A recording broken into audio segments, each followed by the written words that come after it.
Бүгінгі видеода шыбат туралы айтамыз. Шыбаттың ағзаға пайдасы қандай және оны қалай ішеміз. Видеоны соңына дейін қараңыз, соңында сізді керемет жаңалық күтіп тұр. Бәріне сәлем, құрметті бауырлар. Бүгінгі видеода шыбатты мен өзім іштім. Сол өзім ішкеніме ағзама қалай әсер етті, сол туралы бөлісетін боламын. Видеоға лайк басып, каналыма тіркеліп, достарыңызға жіберсеңіздер болады. Әсіресе өт жолы асқазан ауыратын достарыңызға жіберіңіз. Пайдасы тиіп қалары. Менен ақпарат, сізден лайк, подписка. Рахмет. Құрамында кальций мен фосфор болғандықтан сүйек талшықтарын нығаяды. Д дәрумені ересектерде остеопороз, ал балаларда рахиттің алдын алады. Калий мен магний бұлшықеттердің жұмысын жақсартады. Аскорбин қышқылы бар, иммундық жүйені жақсартады. Б дәрумені бар, жүйке жүйені жақсартады.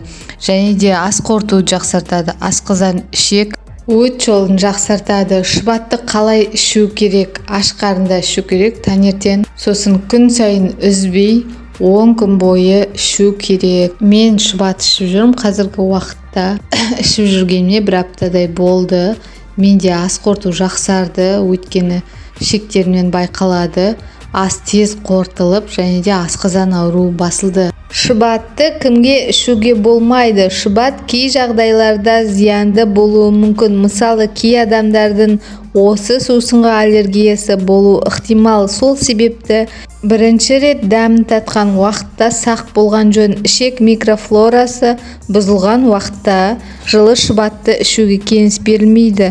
Мұндай жағдайда ол құрамдағы көптеген белсенді заттың салдарынан диареяны одан әрі күшейтеді.